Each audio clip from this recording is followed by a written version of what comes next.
Why is it spicy?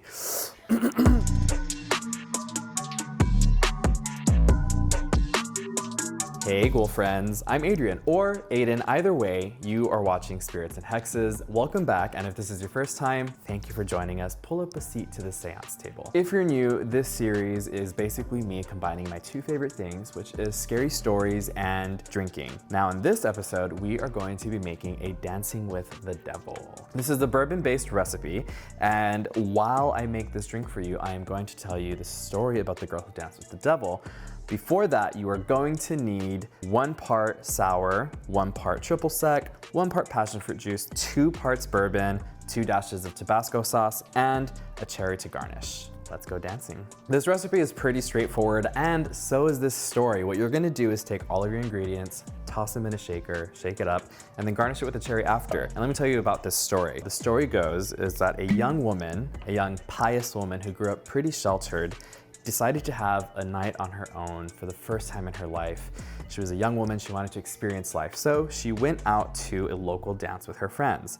But not only did she go out, she snuck out without her parents knowing.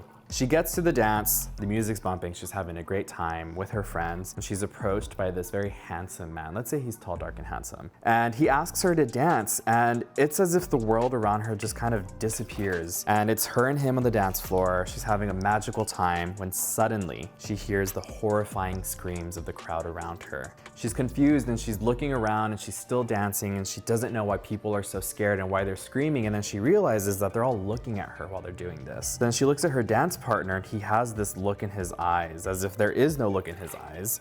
And then she looks down at his feet and she realizes that one of his feet is a goat's hoof and the other one is a chicken's claw. Well, it turns out this poor girl had been dancing with the devil. He danced and danced and she tried to escape, but she could not escape his grip or his stare. And some say that she danced to death. Some say that he eventually let her go and exited the dance hall in a billow of black smoke that smelled like sulfur.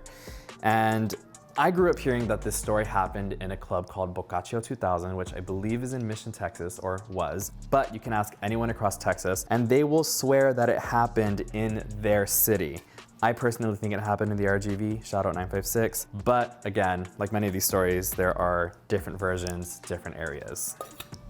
Let's dance.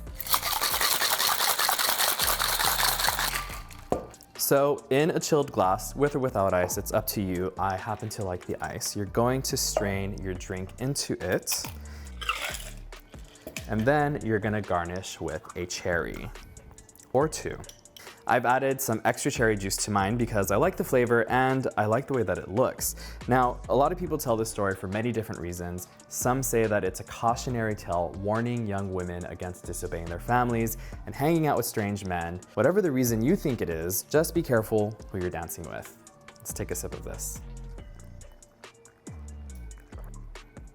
Oh my God, that is, it's so good. It's spicy, but it's good. I didn't think the Tabasco was gonna be that hot in it. What happened to me? For some reason, the bourbon and the Tabasco, the way that they combine, it really makes the spiciness of the Tabasco shine. It gives it its moment on the dance floor maybe. But this is amazing. I highly recommend adding that extra cherry syrup. It's so good. Make yours at home and look at your dance partner's feet. Thank you for joining us on this episode of Spirits and Hexes. If you liked it, please make sure that you like, subscribe, all the social media things wherever you're following and watching. And if you want to hear the full story, you can listen to Susto anywhere podcasts are listened to. Bye. Oh, so good. My throat.